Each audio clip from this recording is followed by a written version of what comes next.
everyone. Welcome to Keto and Crime and Thought Crime. Today, part 1 of our expose on killer kids with a case in which I believe the young man was falsely accused.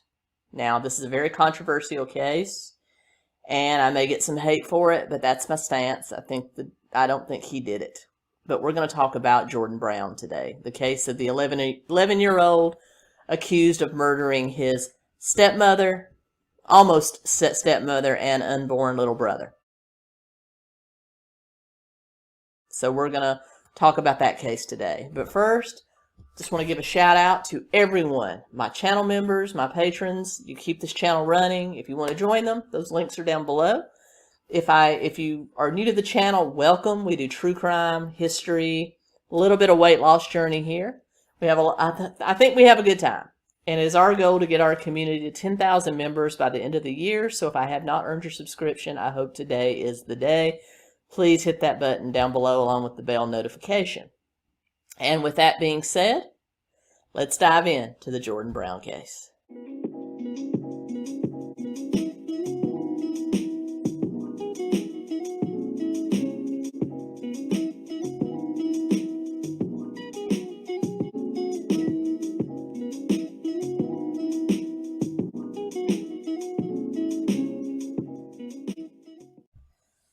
Jordan Brown was born August 12th, 1997 in New Beaver, Pennsylvania, which is about 40 miles from Pittsburgh in western Pennsylvania, to Chris Brown and an unnamed mother.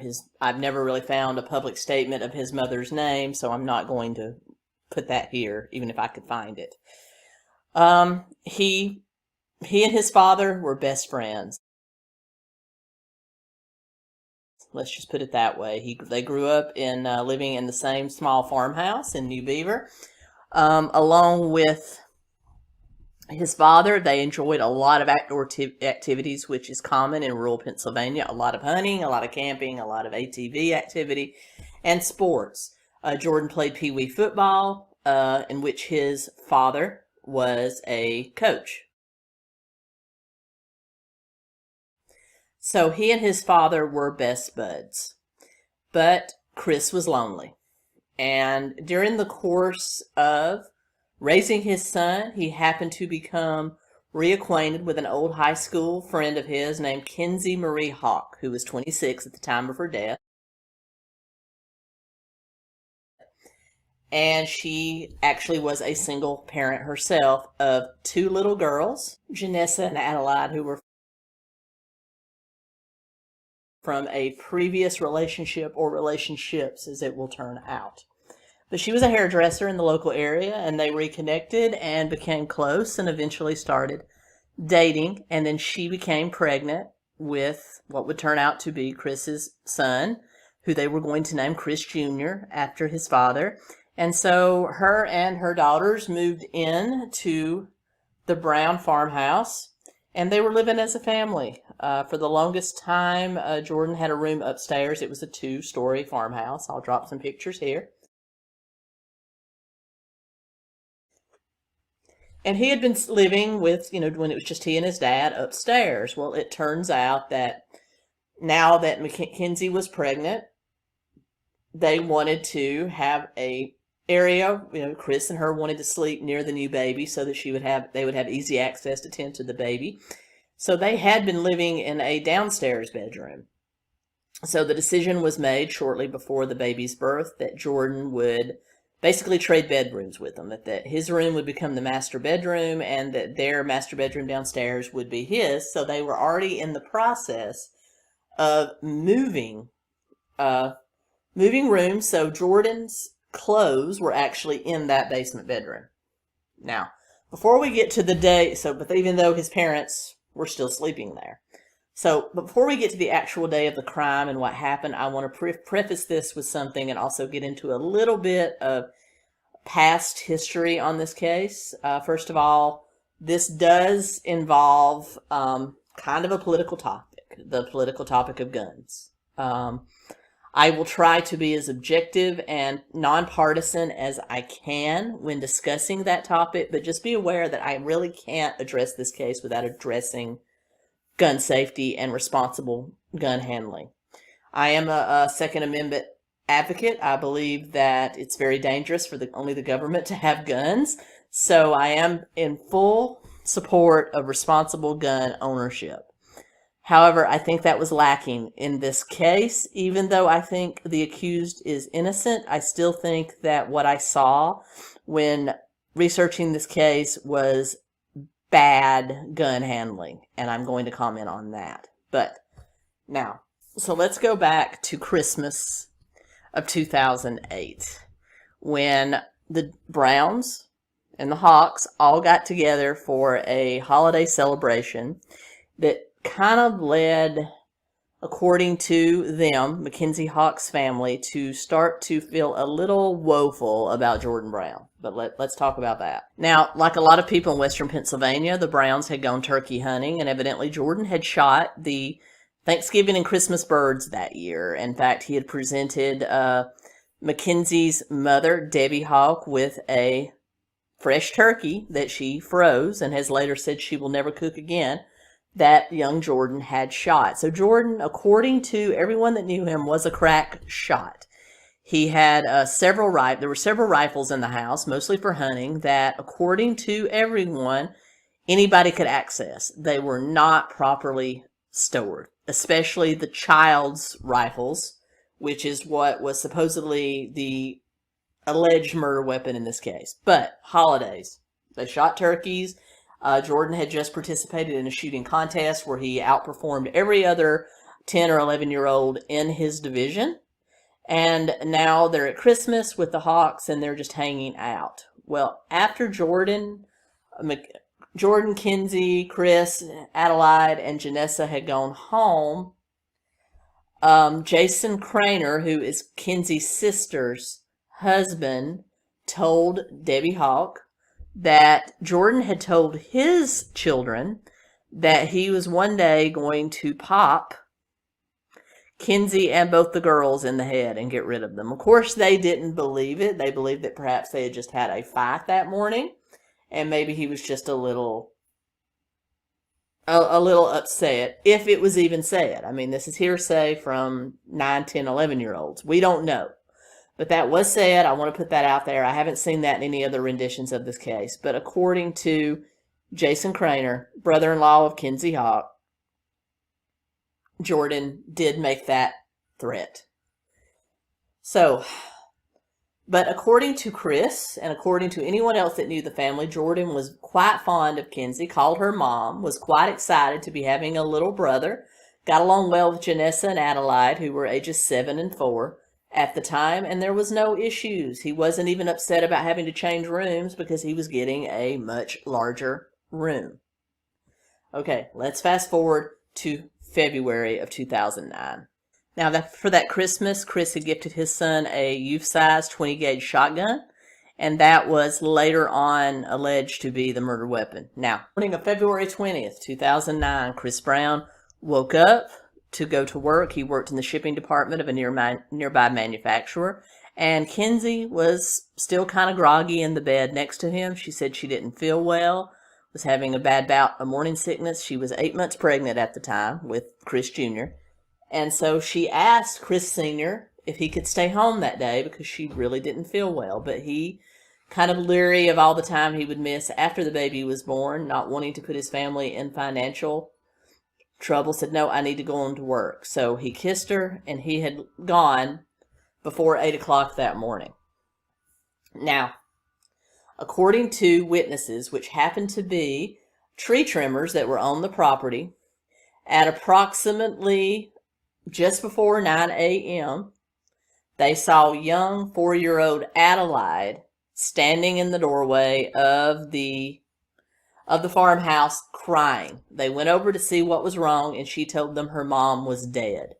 They went in, saw Mackenzie Hawk dead in her bed, her head on her stomach, her head turned to where she might have been watching television at the time, and her obviously from a gunshot wound. So they immediately called 911, and police came. Police were immediately dispatched to Mr. Brown's place of work, where they brought him home. Upon being told that Kinsey and his unborn child were dead, He immediately collapsed in his yard in tears. Adelaide was picked up by her grandparents and was never questioned by police because, remember, she is 4, so she's not of an age where people would assume that anything she said could be held credible. Not saying that young children can't know things and can't see things, but that's not an age where people honestly say that you could rely on that testimony in a court of law. They did go to the nearby elementary school and pull both Jordan and his younger sister, 7-year-old 𝗠𝗫𝗂, stepsister, out of class and brought them in for questioning. The first person they questioned was Chris Brown. They found no DNA matter that would allege that he had been anywhere near a sign of a shooting, as well as no gun residue, anything like that on him. They had records to show he had been at work since before 8 o'clock that morning.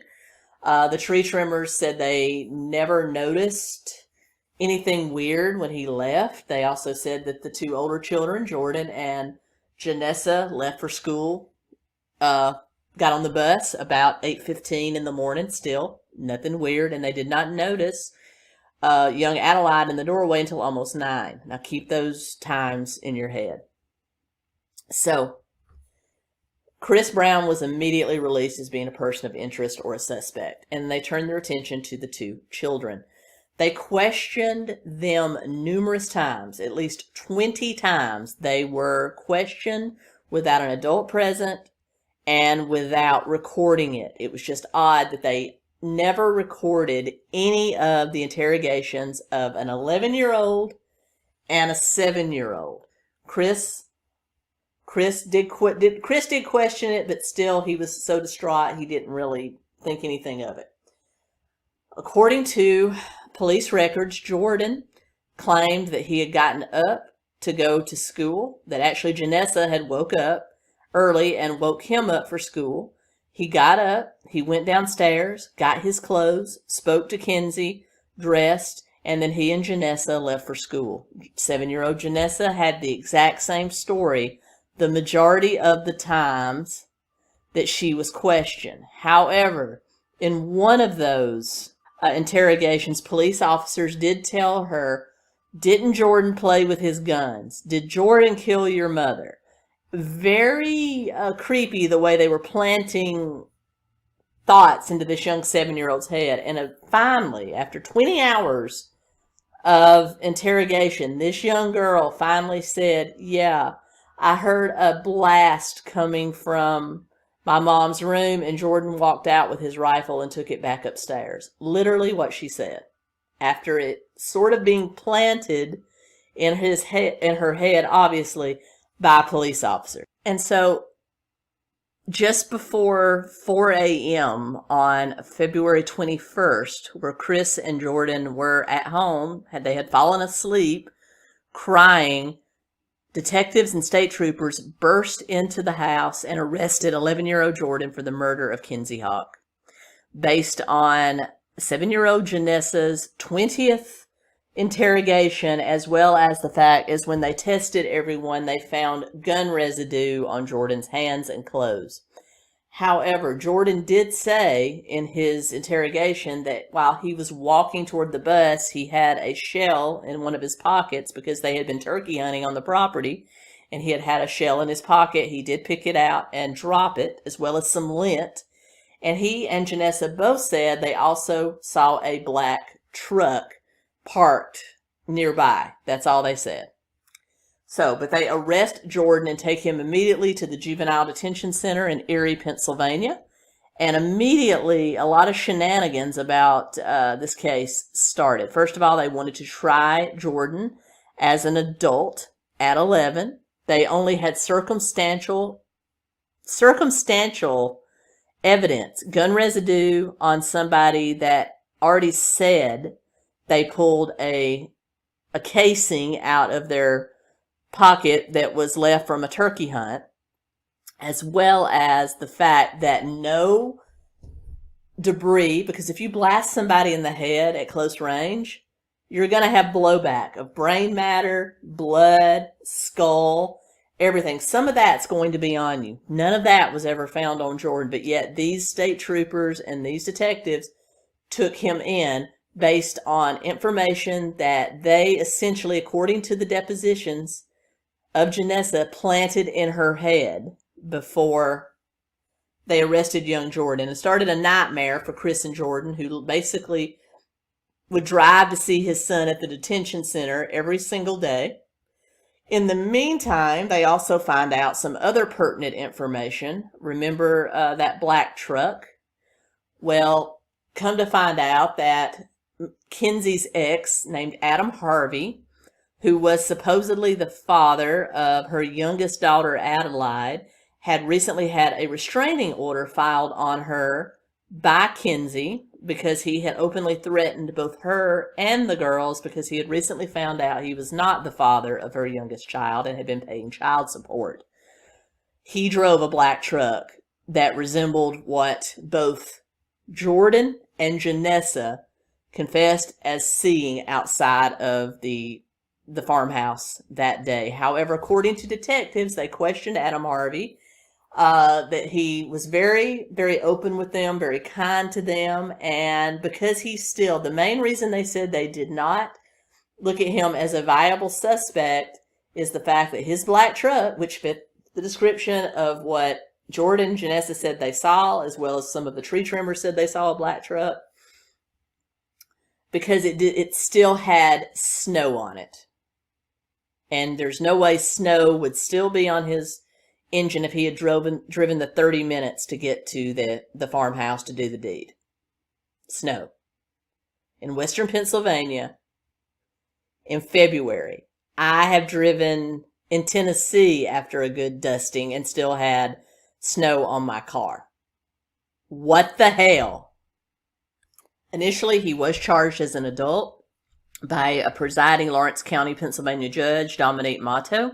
However, after the Pennsylvania Superior Court ruled that Motto had violated Brown's Fifth Amendment rights, he was recused from the case, and a new judge, Judge John W. Hodge, was assigned to the case and ruled that he would be tried as a juvenile. Now, according to Pennsylvania state law, he would have to be released from jail at age 21 if he was convicted as a juvenile. Well, he was convicted of 𝗫𝗄𝗅𝗁's murder and served 9 years in juvenile detention. Bear in mind, the first month he was housed in an adult jail because he was going to initially be tried as an adult. In June of 2016, 7 years after his arrest, at the age of 19, he was released from juvenile custody. Judge Hodge put him on probation for the remainder of his juvenile sentence, and his 2 lawyers continued to file appeals in hopes that he would not now be retried as an adult. Evidently, there's some sort of law in Pennsylvania that will allow somebody, if they have served as a juvenile, they can be retried as an adult. However, on May 8th, 2013, in a second appeal to the Pennsylvania Superior Court, ruled that the assumption that Jordan was the only one that could have killed Kenzie was incorrect, and that lots of police mistakes were made during this investigation. However, more prosecution appeals came, and again, in April of 2015, the Pennsylvania Superior Court, in a split decision, said that yes, Jordan was probably the one that killed 𝗫𝗄𝗅 and her unborn son, but that the improper police work and improper designation of him as an adult had nullified kind of the proceedings. However, Jordan's father, Chris, who had, like I said, driven every day to see his son, over 200 miles every day, his lawyers did file a second appeal to possibly get rid of the possibility that Jordan could be tried again. And in July of 2008, just before his 21st birthday, the Supreme Court of Pennsylvania came back with a 5-0 decision saying that the case was butkus, that there were so many mistakes made it was impossible to tell who killed 𝗫𝗄𝗅 and her young child and her unborn child, but the evidence in no way alludes that it had to be Jordan Brown or no one else. that they made mistakes investigating 𝗵𝗏𝗃. They made mistakes in removing evidence, and the evidence they had was very circumstantial. That there was no evidence that the youth 20 gauge rifle they had pegged as the murder weapon was the murder weapon, because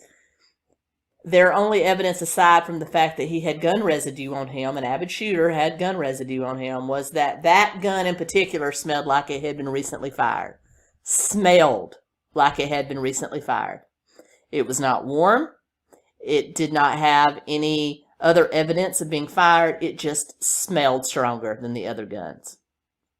So, Supreme Court Justice Deborah Todd wrote that the Commonwealth's evidence was therefore insufficient in a matter of law and was purely circumstantial, and that they made mistakes in investigating 𝗵𝗏𝗃. Their reason for not investigating 𝗵𝗏𝗃 did not hold up, and as a result, the case is completely overturned and nullified, and because of double jeopardy laws, Jordan cannot be tried again. But still full of sorrow, knowing that, we really won't have closure. He was just a boy when he was convicted of killing his father's pregnant girlfriend. Now, Jordan Brown is a man, and a free one. But his father says news of the overturned conviction is bittersweet. Chris Brown spoke today for the first time since his son Jordan's conviction was overturned. While he says the family is happy to put this chapter behind them, he admits there is still a deep sadness for the loss they suffered. John Delano joins us now with more. John. Well, Ken and Julie, bittersweet is the operative word, and that is exactly what Chris Brown says. For 9 years, he has stood by his son's claim of innocence, and now the state Supreme Court has exonerated his son. But the joy of that news won't bring back his fiancée, 𝗫𝗄𝗃, and their unborn child. And, says Chris Brown, there is a killer still at large. At the first press conference since his conviction was unanimously overturned by the state Supreme Court, his lawyers told him not to answer questions, but Jordan Brown made a slight correction about his college major. He'll be a sophomore here, starting back up the end of August, beginning of September, and information, not technology, information business. Systems. He spoke.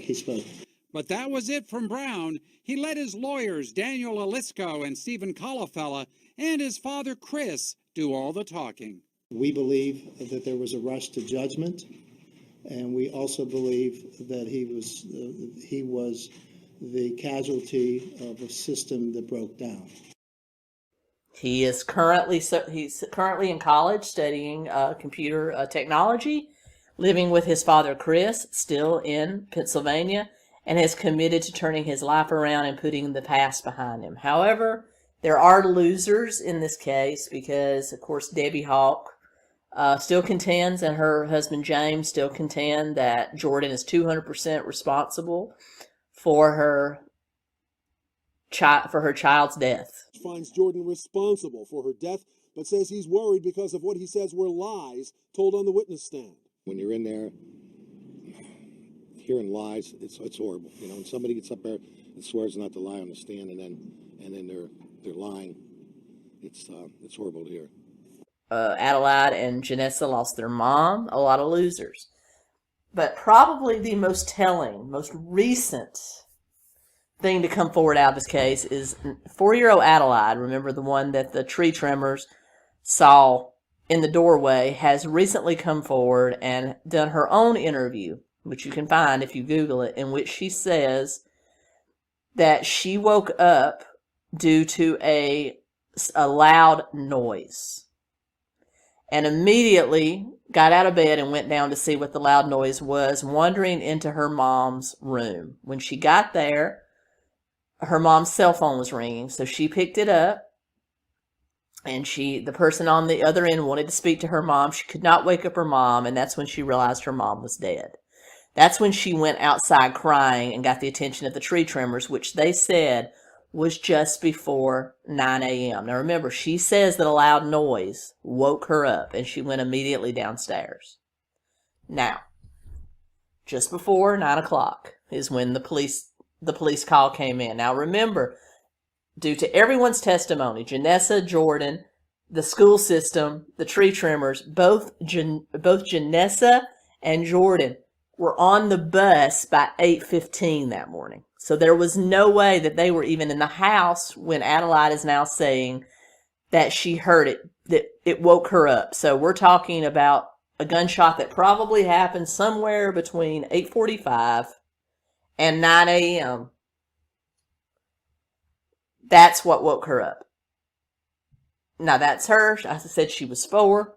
I don't know how, reliable that is, but that's very telling. And the fact that the police officers involved in the case, who have been sued by the Brown family for wrongful conviction and wrongful police procedure, contend that they know 100% that Jordan did it, even though their only evidence was circumstantial and, according to all police records, was almost planted testimony in a 7-year-old when they talked to Janessa.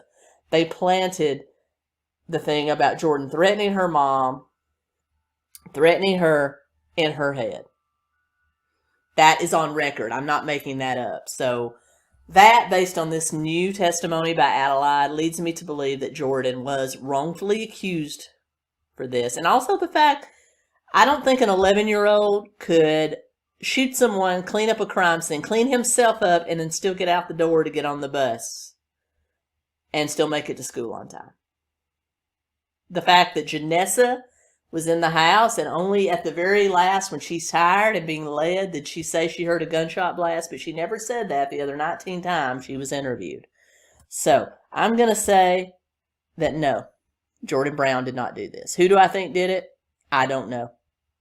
But the fact that she had a restraining order on an ex whose a similar vehicle of his was found there, I think that warrants more investigation.